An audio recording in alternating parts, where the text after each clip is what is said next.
Western Australia, 1932. In a bizarre episode, Australia witnessed the Great Emu War.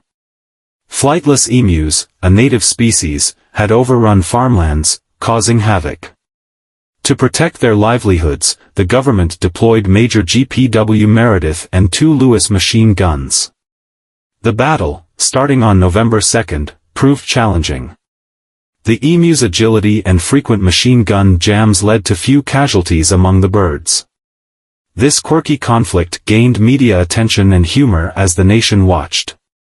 Despite initial setbacks, the government pledged support as the battle against the feathered invaders continued.